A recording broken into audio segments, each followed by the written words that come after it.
अस्सलाम वालेकुम everyone and welcome back to a brand new episode of podcast with Ala. आज की एपिसोड बहुत स्पेशल होने वाली है क्योंकि ये मैं एपिसोड अपनी छोटी बहन को डेडिकेट करूँगी क्योंकि उसे कॉफ़ी बहुत पसंद है। आज के जो मेरे गेस्ट हैं वो एक बहुत ही ज़बरदस्त पाकिस्तान का कैफ़े रन कर रहे हैं जिनका नाम है सर मुशमन जुवानी। वो फाउंडर हैं कॉफ़ी वगैरह के और चीफ़ ऑफिसर ऑफ हैप्पीनेस। आज हम इनसे बात करेंगे हैप्पीनेस के ऊपर, कॉफ़ी के ऊपर और इनकी लाइफ के सक्सेस के ऊपर। अस्सलाम वालेकुम सर। वालेकुम सलाम। कैसे हैं आप? बहुत ही ज़बरदस्त। सर आप मैं मुझे समझा ये आप बताएं। पूछेंगी बहुत ही ज़बरदस्त क्यों है। मैं अभी पूछूंगी, उस पर स्लोली एंड ग्रेजुअली आऊँगी। ये माशाल्लाह आपकी एनर्जी इतनी ज़बरदस्त है कि मैं ये सोच रही हूँ कि पता नहीं वाइब मैच होगी भी या नहीं हो पाएगी। खैर एनीवे सर, सक्सेस के ऊपर सब बात करते हैं और ये जब इंसान सक्सेसफुल हो जाता है तब उसके बाद सब उसके बारे में बातें कर रहे होते हैं। लेकिन हम थोड़ा सा ना ज़िंदगी को रिमाइंड करेंगे। मैं ये जानना चाहती हूँ कि जब आपने सेल्स से अपनी ज़िंदगी का आगाज़ किया था तो भाई ये बिज़नेस तक का सफ़र आपने कैसे तय किया? लंबी कहानी है। शॉर्ट करके बता दें क्योंकि हमने भी टाइम निकाल लिया। 60 साल मेरी उम्र हो गई है और माशाल्लाह। मैं 15 साल से स्ट्रगल कर रहा हूँ। माशाल्लाह। तो मैं जो है वो खारदर की झोपड़पट्टी में मैंने बचपन गुजारा है और लियारी के एक चैरिटी स्कूल में स्कूलिंग करी है मैंने। तो बस 15 साल की उम्र से स्ट्रगल चल रही थी मेरी लाइफ में और ट्यूशन्स पढ़ाता था, कॉलेज जाता था, एनईडी यूनिवर्सिटी जाता था। एनईडी यूनिवर्सिटी के दौरान सेल्स की जॉब करता था। सेल्स की जॉब अच्छी लगी तो यूनिवर्सिटी ड्रॉप आउट हो गया। सेल्स के करियर को परसू किया और सेल्स का काम किया 10-15 साल कराची में। फिर वही वाला काम हांगकांग में किया 10-15 साल और एंटरप्रेन्योर बनने का एक ख्वाहिश थी। बहुत सारे ड्रीम्स पूरे किए, झोपड़पट्टी से लेकर जहाँ तक जो ड्रीम्स थे। एक ड्रीम रह गया था अपना बिज़नेस करने का, एंटरप्रेन्योर बनने का। वो ड्रीम पूरा करने के लिए मैं हांगकांग से वापस आया 8 साल पहले और आके मैंने अपना कॉफ़ी शॉप लॉन्च किया। कभी ऐसा हुआ सर लाइफ में किसी ने ना आपको कोई ऐसी बात बोली हो जो इतनी ज़ोर से स्ट्राइक की हो आपको जाके कि नहीं, इसने मुझे ये जो बात बोली है ना, मैं रिवेंज तो ऑब्वियसली नहीं लूँगा लेकिन मैं अपने काम से या ज़िंदगी में आगे बढ़ के इस चीज़ को गलत साबित करूँगा? नहीं, फॉर्चुनेटली ऐसा मेरे साथ कोई वाक़यात नहीं थे। हमारे स्कूल के प्रिंसिपल थे, वो मेरे मेंटोर थे पहले। फिर उसके बाद जो मैंने सेल्स ऑर्गेनाइजेशन ज्वाइन की उसका जो बॉस था वो मेरा मेंटोर था। उन लोगों से हमेशा पॉजिटिव रीइंफोर्समेंट मिली, उन लोगों से एनकरेजमेंट मिला। तो इसी तरह से एनईडी यूनिवर्सिटी में एक प्रोफेसर थी, उनसे पॉजिटिव रीइंफोर्समेंट मिलता था। तो हमेशा लाइफ में पॉजिटिव कोई ना कोई एक शख्सियत रही है जिसको मैं पॉजिटिव रीइंफोर्समेंट मिलता था। इसलिए क्योंकि लोग ना इतने ज़्यादा टफ हालात देखकर, आपको पता आजकल तो खैर कुछ ज़्यादा ही है, होपलेस हो जाते हैं कि नहीं, हमारी ज़िंदगी में ना जब तक हम कामयाब नहीं हो जाते ना तब तक हमारी ज़िंदगी में कोई खुशी नहीं है। आपका इसको अपोजिट है, ऐसे हाँ, क्यों? तो पॉजिटिव साइकोलॉजी की जो साइंस है, पॉजिटिव साइकोलॉजी एक सब्जेक्ट है। उसका मतलब होता है हैप्पीनेस। हैप्पीनेस के ऊपर बड़ी रिसर्च हो रही है कई सालों से और पॉजिटिव साइकोलॉजी कहते हैं उस सब्जेक्ट को। और उसमें लोगों ने ये फाइंडिंग की है कि happiness comes before everything else. वो happiness comes before everything else का मतलब हैप्पीनेस किस चीज़ की है। इसीलिए आमतौर पर जब मैं लोग मुझसे पूछते हैं क्या हाल है, मैं कहता हूँ बहुत ही ज़बरदस्त। तो पूछते हैं ज़बरदस्त क्यों है, तो मैं बताता हूँ इसलिए ज़बरदस्त है कि मैं ज़िंदा उठा हूँ। माशाल्लाह। आप ज़िंदा उठी हैं जी तो अल्हम्दुलिल्लाह। फिर आपका हाल क्यों ज़बरदस्त नहीं लग रहा है? क्योंकि आपको इस बात का एहसास नहीं हुआ सुबह उठ के कि ज़िंदा उठना कितनी बड़ी बात है। तो पूरा दिन खुश रहने के लिए काफ़ी नहीं है ज़िंदा उठना? लोग नहीं समझते। घर में पानी आना काफ़ी नहीं है? नहीं सांस लेना समझते। काफ़ी नहीं है? कपड़े होना काफ़ी नहीं है? नाश्ता मिला काफ़ी नहीं है खुश रहने के लिए? ग्रैटिट्यूड है ना जो सर। कुछ भी आपको चाहिए वो आपके पास है।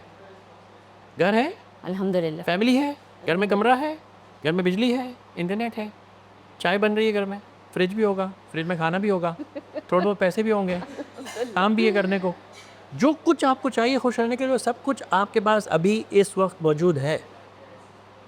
लेकिन अगर आपने नाशुक्री करनी है और आपने कहना है कि नहीं, मुझे जब वो मिलेगा तो खुशी मिलेगी, तो वो मिलेगा जब तक, तो उस वक्त तक आपकी ख्वाहिश उससे आगे बढ़ चुकी होगी। तो एक वो तरीका है ज़िंदगी गुजारने का कि जब मुझे जॉब मिल जाएगी जब मैं खुश हो जाऊँगा। फिर जब जॉब मिलती है तो कहता है कि जब मैं मैनेजर बन जाऊँगा तो खुश हो जाऊँगा। फिर वो कहता है जब मेरी शादी हो जाएगी तो खुश हो जाऊँगा। फिर वो कहता है जब बच्चे हो जाएंगे तो खुश हो जाऊँगा। तो ये करते करते करते लाइफ एंड हो जाती है, चेजिंग हैप्पीनेस। तो वो जो है वो प्रिंसिपल नहीं है। हैप्पीनेस का जो प्रिंसिपल है वो वही है जो हमारे मज़हब में है, शुक्रगुज़ारी। बिल्कुल ऐसा ही है, बिल्कुल। कि जितनी ज़्यादा शुक्रगुज़ारी करोगे उतनी आपकी नेमतों में इजाफ़ा होता है। और वो नेमतों में इजाफ़ा कैसे होता है? इसलिए कि वो नेमतों की अवेयरनेस बढ़ जाती है। तो हैप्पीनेस का सारी साइंस, जितनी रिसर्च हैप्पीनेस पे हो रही है, उन सब की समरी मैंने आपसे बयान कर दी है कि आपके पास ये चॉइस है हर रोज़ कि आप हैप्पी सुबह उठें और हैप्पी उठें या फिर कंप्लेन करना शुरू करें। दो ही तरीके हैं ना। बिल्कुल। या तो आप सुबह उठते ही कंप्लेन करना शुरू कर दें कि क्यों इतनी जल्दी अलार्म बज गया, क्यों काम पे जाना है, मुश ने बुखारी क्यों बुला लिया, काश मुश यहाँ आ गया होता मेरे स्टूडियो में, कहाँ बुखारी जाना है ना, और मौसम क्यों ख़राब है, और गाड़ी क्यों ख़राब है, और करीम क्यों नहीं मिल रही है, और गवर्नमेंट ऐसी क्यों है, और खड्डे क्यों हैं, और पानी क्यों भरा हुआ है, और पूरा दिन बंदा गुजार सकता है कंप्लेन करते हुए, तो वो नाखुश रहेगा। और जो भी वो काम कर रहा होगा उस काम में उसकी एफिशिएंसी, प्रोडक्टिविटी नाखुश बंदे की कैसी होगी। अच्छा, कॉफ़ी हाउस ही क्यों बनाना था? क्या इसके पीछे कोई मेन रीज़न? और दूसरा तरीका ज़िंदगी गुजारने का क्या है कि बंदा उठे शुक्रगुजार के साथ कि मैं ज़िंदा उठाऊँ, कि घर में पानी आ रहा है तो उसको देख के खुश हो, चाय मिले तो खुश हो, नाश्ता मिले तो खुश हो जाए, पहनने को कपड़े हो खुश हो जाए, काम करने को है तो खुश हो जाए। तो वो है सारा प्रिंसिपल खुशी का। क्या था आपका अगला सवाल? मेरा क्वेश्चन आपसे है कि भाई कॉफ़ी बनाने का और ये कॉफ़ी हाउस खोलने के पीछे क्या रीज़न था? मैं जब हांगकांग में रहता था तो मैं बहुत ट्रैवल करता था काम के सिलसिले में, और हर शहर में कॉफ़ी शॉप्स, जो लोग ट्रैवल बहुत करते हैं काम के लिए उनको पता है कि कॉफ़ी शॉप की एक ख़ास वैल्यू होती है। वो क्या होती है कि जब आप किसी नए शहर में होते हैं जहाँ पे आपका घर नहीं होता, ऑफिस भी नहीं होता, तो आप कहाँ जाके बैठते हैं? कॉफ़ी शॉप पे। कॉफ़ी शॉप को आप अपना ऑफिस बना लेते हैं, कॉफ़ी शॉप पे अपना लैपटॉप कनेक्ट करते हैं, कॉफ़ी शॉप पे आप बैठ के काम करते हैं। जब भूख लगती है तो नाश्ता भी वहाँ से मिल जाता है, सैलड भी वहाँ से मिल जाता है, टॉयलेट भी वहाँ से मिल जाता है, वाईफाई भी वहाँ से मिल जाता है। तो लोग पूरा पूरा दिन कॉफ़ी शॉप पे बैठते हैं।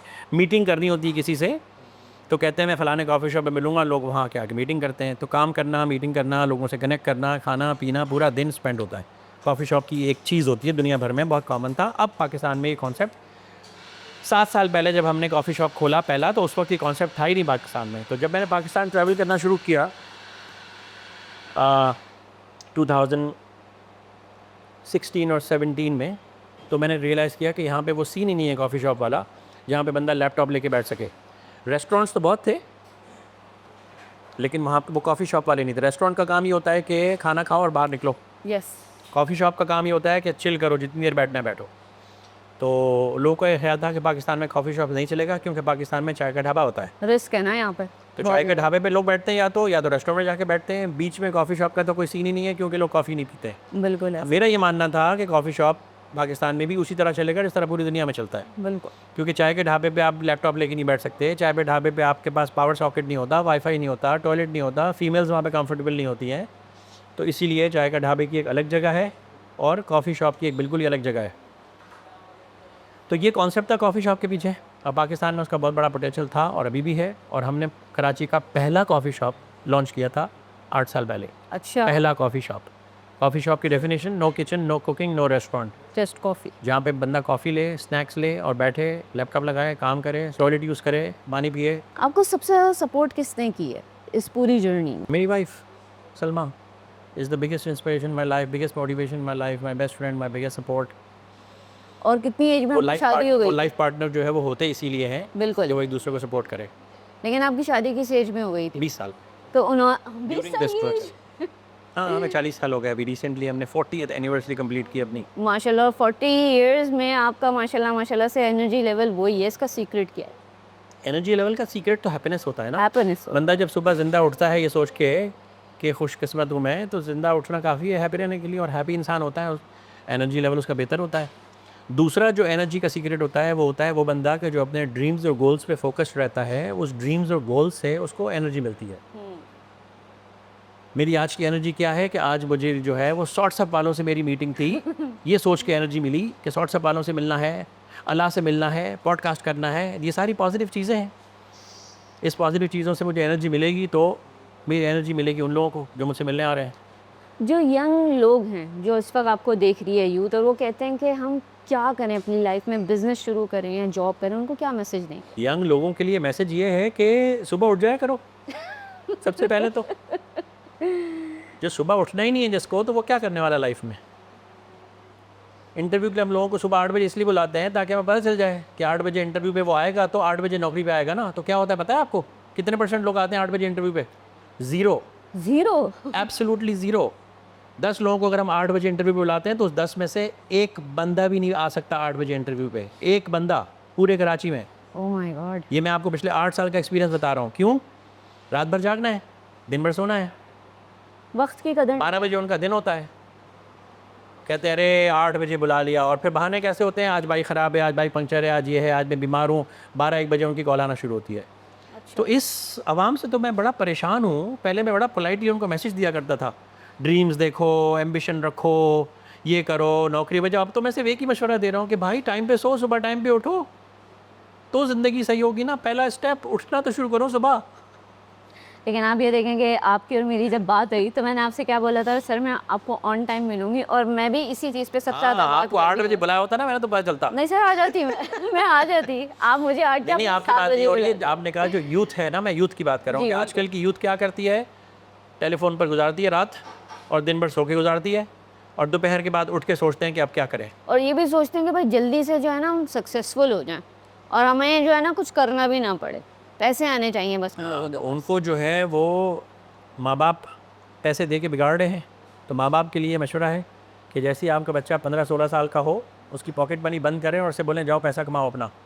आधा टाइम पढ़ाई में लगाओ, आधा टाइम पैसा कमाने लगाओ, और नींद वींद करना आराम से बुढ़े होके। और फ़ोन ले लें उनके हाथ से। फ़ोन, आपको लगता है कि बच्चे आजकल के फ़ोन देंगे उनको, तो बस ज़िद्दें और ये सारी करें ताकि चीज़ें आ उनको जाती हैं। काम करना पड़े, ये करें ताकि उनको ज़िम्मेदारी का एहसास दिलाएं। तो वो पेरेंट्स के जो अपने बच्चों को नॉन स्टॉप पॉकेट मनी दे रहे हैं पूरी यूनिवर्सिटी लाइफ तक, मेरा ख्याल है वो ख़राब कर रहे हैं उनको। एग्जैक्टली कहते हैं। तो यूनिवर्सिटी ख़त्म होते होते बंदा 25 साल का हो चुका होता है, उस वक्त तक उसको आदत होती है कि मुझे तो सब कुछ घर से मिलने वाला है, तो उसको स्ट्रगल ही नहीं करनी है। तो खैर वो एक अलग टॉपिक हो गया। आ जाएँ दोबारा आपके टॉपिक पे। खैर आप मुझे ये भी बताएं कि लोग कामयाबी के बाद ये सोचते हैं कि भाई अब तो फैमिली को भी हम इतना टाइम नहीं दे सकते, और मतलब अपनी हेल्थ को भी निगलेक्ट कर देते हैं। आपने इस चीज़ को बैलेंस कैसे किया? प्रायोरिटीज़ की बात है ना। अगर आपको पता है कि फैमिली, रिलेशनशिप्स, हेल्थ, ये सारे के सारे लाइफ का इंपॉर्टेंट हिस्सा हैं, तो आप उसको प्रायोरिटाइज़ करेंगे। तो ये तो नहीं कभी भी कि आप कह सकते हैं कि मेरे पास एक्सरसाइज का टाइम नहीं है। तो मैं कहता हूँ कि सुबह उठो और 15 मिनट उछलो कमरे में खड़े होके। कौन है जो कह सकता है कि मैं 15 मिनट जल्दी नहीं उठ सकता एक्सरसाइज करने के लिए? एक्सरसाइज करने के लिए जिम जाने की ज़रूरत नहीं है, एक्सरसाइज करने के लिए कोई महंगे जूते खरीदने की ज़रूरत नहीं है, एक्सरसाइज खरीदने के लिए किसी पार्क जाने की ज़रूरत नहीं है। सुबह आँख खुले उठें और उछलना शुरू कर दें 20 मिनट के लिए अपने कमरे में। हो गई एक्सरसाइज, इनफ है 20 मिनट की एक्सरसाइज। तो कोई एक्सक्यूज़ है इसका? नहीं, कोई भी एक्सक्यूज़ नहीं है। 8 बजे उठते हो ना, तो कल से 7:40 पे उठना, 20 मिनट एक्सरसाइज करना। 9 बजे उठते हो, कल से 8:40 पे उठना। हमारे यहाँ तो हर चीज़ जो है ना आजकल तो ट्रेंड प्रायोरिटाइज करने की बात है। वंस यू डिसाइड कि ये प्रायोरिटी है, ये करना है, then you find time for that.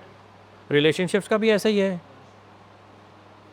कि टाइम स्पेंड करना है, रिलेशनशिप में बच्चों के साथ टाइम स्पेंड करना है, फैमिली के साथ टाइम स्पेंड करना है। You have to just prioritize everything.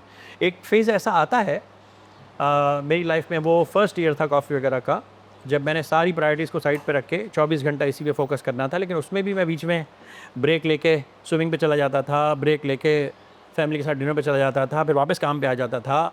बहुत ही हेक्टिक 16-17 घंटे में स्पेंड करता था बीच में थोड़ा सा, लेकिन टाइम बीच में निकालना होता है। It's all about prioritize. And ये सारी बातें सिखाता कौन है? पेरेंट्स नहीं सिखाएंगे बच्चों को प्रायोरिटाइज़ करना। पेरेंट्स से जो देखा है बच्चों ने, जिस तरह पेरेंट्स को, बच्चे वैसे ही बड़े होंगे ना। तो अगर बच्चों ने देखा है कि एक्सरसाइज, न्यूट्रिशन, हेल्थ ये कोई टॉपिक ही नहीं है लाइफ में, कि अच्छी न्यूट्रिशन क्या होती है, एक्सरसाइज क्यों ज़रूरी है, जब बच्चों ने देखा ही नहीं पेरेंट्स को, तो बच्चे कहाँ से सीखेंगे? पेरेंट्स से नहीं सीखेंगे, टीचर्स के पास टाइम नहीं है सब कुछ सिखाने का, स्कूल वालों के पास, उनके पास अपना सिलेबस है। तो बहुत सारी एसेंशियल चीज़ें जो सीखनी चाहिए बच्चों को, बच्चे नहीं सीख पाते हैं। तो हम उनको कैसे ब्लेम करेंगे? बिल्कुल सही बात है। आपके लिए सक्सेस की डेफिनेशन जो 20 ईयर्स पहले थी आज भी वही है? 20 ईयर्स पहले तो मेरे पास कुछ भी नहीं था ना, तो उस वक्त तो मेरी सक्सेस की डेफिनेशन ये थी कि मुझे 3 वक्त का खाना मिल जाए। रियली? हाँ, 20 ईयर्स नहीं, जब मैंने 45 ईयर्स पहले स्कूल लाइफ में, तो खाना नहीं होता था इनफ। अच्छा मुझे ये बताएं, मैंने आपको बताया था ना, मैं लियारी स्कूल जाता था, तो वहाँ पे हमें लंच मिलता था, और सारे बच्चों को फ्री लंच इसीलिए मिलता था कि वो बच्चे सारे झोपड़पट्टी के होते थे। बहुत सारे लोगों को खाना ही नहीं मिलता था, तो एटलीस्ट उनको स्कूल की तरफ से एक लंच फ्री मिलता था, वो सबसे बड़ा हाईलाइट होता था उनकी ज़िंदगी का। तो उस वक्त की डेफिनेशन अलग है। आजकल सक्सेस की डेफिनेशन क्या है? आजकल मैं ऑलमोस्ट सेमी रिटायर्ड हूँ, तो आजकल मेरी डेफिनेशन सक्सेस की ये थी कि जब मैं 60 ईयर्स का हो जाऊँ तो मैं बिज़नेस से पीछे हट जाऊँ और मेरा बिज़नेस मैनेजमेंट टीम मैनेज करे, और मैं बिल्कुल पीछे हट के देखूँ, मुझे काम पे आने की ज़रूरत ना हो, पैसा बन रहा हो, मैं अपने बच्चों के साथ टाइम स्पेंड करूँ जो कि हांगकॉन्ग में रहते हैं, इसलिए मैं आजकल ज़्यादा टाइम हांगकॉन्ग में स्पेंड करता हूँ। तो मेरी सक्सेस की डेफिनेशन वो थी जो मैंने अचीव करी है रिसेंटली, कुछ महीनों पहले, कि अब मैं हांगकॉन्ग में टाइम स्पेंड करता हूँ, अब मुझे कॉफ़ी वगैरह आने की ज़रूरत नहीं है, अब मैं पूरी टीम है जो कॉफ़ी वगैरह को मैनेज करती है। जो हर बिजनेसमैन का एक ड्रीम होता है कि मेरे बगैर ये बिज़नेस ना सिर्फ चले बल्कि ग्रो करे, वो ड्रीम अचीव किया मैंने। तो मोस्ट रिसेंट जो मेरी सक्सेस की डेफिनेशन थी, सक्सेस की डेफिनेशन ये होती है कि बंदा खुश रहे। सक्सेस असल वही होती है कि बंदा खुश हो, अपनी लाइफ से खुश हो, जो कर रहा है उससे खुश हो, जो मिल गया उससे खुश हो, दैट्स द अल्टीमेट सक्सेस। यही बात मैं चाहती हूँ कि जितनी भी यूथ है ना वो सीखे कि हर चीज़ प्लेटर में नहीं मिल जाती, आपको काम करना पड़ता है। ये नहीं होता कि जी ये लें थाली में सच्ची आगे जाके चलें। अगर मैं कहती हूँ आपके पेरेंट्स आपको एक वक्त वो चीज़ें दे भी दें, चलानी तो आपने ना, पेरेंट्स ने दे भी दिया, अगर आपको चलाना नहीं आता आप क्या करेंगे आगे जाके? आपके जो पेरेंट्स, अब आई डोंट नो कि आपके पेरेंट्स हैं नहीं हैं, अगर नहीं है तो अल्लाह ताला उनको वरीक़ रहमत करे, तो वो क्या चाहते थे कि आप क्या परस्यू करें अपनी लाइफ में? मेरे पेरेंट्स की कोई बहुत ज़्यादा एम्बिशन नहीं थी मुझे लेकर। हम लोगों की जो लाइफ थी वो ऐसी थी कि उस वक्त बंदे ड्रीम्स और एम्बिशंस वाली लाइफ नहीं थी। झोपड़पट्टी में जब बंदा रहता है तो वो सिर्फ यही सोचता है कि हालात बेहतर हो जाएं, 3 वक्त का खाना मिल जाए, मकान सही हो जाए। मेरा सबसे बड़ा ड्रीम उस ज़माने में था कि मेरे पास एक बाइसिकल आ जाए। बाईसाइकिल? मेरे पास बाइसिकल होगी तो मैं कॉलेज जा सकूँगा, बाइसिकल नहीं होगी तो मैं कॉलेज नहीं जा सकूँगा। सबसे बड़ा अल्टीमेट ड्रीम था मेरी लाइफ का कि बाइसिकल कहाँ से आएगी, और बाइसिकल नहीं आएगी तो मैं कॉलेज कैसे जाऊँगा, क्योंकि बस में बैठने के तो पैसे नहीं हैं। तो वो ड्रीम्स आहिस्ता आहिस्ता चेंज होते हैं, बंदे के एम्बिशंस चेंज होते हैं हालात के साथ साथ। और आज जो है वो एक सिचुएशन, बिल्कुल अल्लाह की आप सिचुएशन ये है कि फ्री टाइम, कुछ नहीं करना मुझे, फ्री टाइम है, I can do whatever I want. आपके पेरेंट्स ने I can go देखा था? swimming with my grandchildren, I can go cycling with my kids, I can spend time with my children, I can read all the books जो मुझे पढ़नी है, I'm writing my second book। अच्छा, ज़बरदस्त। तो time ही time है, तो आजकल वो है सबसे अच्छी सक्सेस। आपकी बुक का नाम है ढिंचक? फर्स्ट बुक का नाम है ढिंचक लाइफ। ढिंचक जो है वो हिंदी स्लैंग वर्ड है जिसका मतलब होता है फैंटास्टिक। फैंटास्टिक। तो उसका मतलब ये कि फैंटास्टिक लाइफ कैसे गुजारी जाए, वो मैंने लिखी थी 40-45 साल की एज में। उस वक्त जो कुछ मैंने सीखा था उसको कंपाइल किया था। उसमें कुछ सेक्शंस हेल्थ एंड फिटनेस से रिलेटेड हैं, कुछ रिलेशनशिप से रिलेटेड हैं, कुछ काम से रिलेटेड हैं, कुछ ड्रीम से रिलेटेड हैं। तो उस वक्त तक जो कुछ मैंने सीखा था उसमें मैंने कंपाइल किया था कि अच्छी लाइफ गुजारने के लिए क्या क्या कर सकता है बंदा। उस बुक का थोड़ा सा बता दें मुझे कि ये तो बताया मैंने, उसमें सेक्शन है हेल्थ एंड फिटनेस पे, उसमें सेक्शन है रिलेशनशिप्स पे, उसमें सेक्शन है काम के ऊपर, ड्रीम्स के ऊपर। 2-2 पेज की एक एक टिप है, बस 50 टिप्स हैं उसके अंदर। इंशाल्लाह अवेलेबल है यहाँ पर? हाँ, ऑनलाइन जाना होगा आपको। यानी बुक फॉर्म में नहीं आई? बुक फॉर्म में थी, अब नहीं है, आउट ऑफ प्रिंट है, सेकंड एडिशन प्रिंट नहीं हुआ है, अब सब डिजिटल फॉर्मेट में है। amazon.com पे जाएं, वहाँ से डाउनलोड कर लें। आपको मैं इंटरेस्टिंग फैक्ट बताऊँ, मुझे आज भी जो है ना बुक रीडिंग पसंद है। मुझे समझ में नहीं आता लोग जो है ना इतनी देर तक स्क्रीन के आगे कैसे बैठ के जो है ना रीड करते रहते हैं। मुझे बुक्स पढ़ने में बहुत मज़ा आता है, पढ़ती भी हूँ। तो मैं जब नेक्स्ट टाइम आऊँगी और जब भी ये बुक अवेलेबल होगी आप मुझे बताइएगा, मैं जाके ये बुक नहीं अवेलेबल होने वाली है, इसको पढ़ने के लिए आपको स्क्रीन पर ही पढ़ना पड़ेगा। उस स्क्रीन पे से डाउनलोड करके कागज़ पे प्रिंट कर लें, ताकि 50 कागज़ की शीट्स आ जाएंगी, फिर आप पेपर हाथ में लेके पढ़िएगा। चलें, एक लास्ट क्वेश्चन ये है कि अगर आपको अपने कस्टमर्स के लिए कोई कॉफ़ी मग के ऊपर अपना कोई लाइफ लेसन लिखना हो तो आप क्या लिख के उनको देंगे कि उससे वो लोग भी बहुत कुछ सीखें? वही सारी बातें जो ऑलरेडी हमारी बहुत सारी जगहों पे लिखी हुई हैं। कचरा कम करें, सबसे बड़ा मैसेज पाकिस्तानियों के लिए। कचरा कम करें, टिश्यू कम इस्तेमाल करें, स्ट्रॉ कम इस्तेमाल करें, पेपर के कप में कॉफ़ी लेके बाहर मत निकलें, यहाँ बैठ के कप में कॉफ़ी पिएं, प्लास्टिक की पानी की बोतलें ना इस्तेमाल करें, कचरा कम से कम करें। बहुत बड़ा इम्पैक्ट है इसका पूरी दुनिया के ऊपर, शहर के ऊपर, पाकिस्तान के ऊपर। और हम नहीं करेंगे तो हमारे बच्चे कैसे सीखेंगे? तो आजकल तो सबसे बड़ा जो मेरे माइंड में है, हमेशा से था, कचरा कम करें। अगर एक लाइन लिखनी है तो एक्चुअली हमारे कप पे लिखा हुआ है ऑलरेडी। जो आपने कहा ना अगर लिखना हो तो क्या लिखेंगे, वो ऑलरेडी हमारे कप पे लिखा हुआ है। ज़बरदस्त। मुझे आपसे बात करके सर बहुत अच्छा लगा और मुझे सीखने को बहुत कुछ मिला, क्योंकि मैंने आपसे कहा था कि मैं जब बात करती हूँ ना किसी से तो मेरी कोशिश होती है मैं सीखूँ। मुझे ये नहीं होता कि कोई देखे ना देखे, मुझे ये परवाह नहीं होती, मुझे होता है मैंने कितना सीखा है।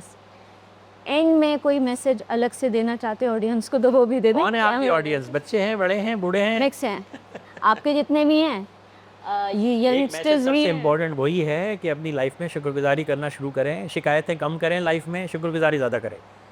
पूरा दिन शिकायत करके गुजार सकते हैं आप, अपने आप को ये चैलेंज दें कि अगले 24 घंटे में शिकायत नहीं करनी किसी भी बात की, सिर्फ शुक्रगुजारी करनी है। ये करके देखें, आपकी लाइफ चेंज होना शुरू हो जाएगी। Thank you so much sir. And में मेरा मैसेज आप सबको ये है कि मेहनत करें, ज़िंदगी में मेहनत के बगैर आप किसी मकाम पे नहीं पहुंच सकते। और सर ने जिस तरीके से कह दिया है कि अपने अंदर ग्रैटिट्यूड लेकर आएँ, वो बहुत ज़रूरी है। सक्सेस मिलता है लेकिन उसमें थोड़ा टाइम लगता है, हर चीज़ प्लेटर में नहीं मिल जाती। This is your host Ala signing off, until next time, फ़ी अमान अल्लाह।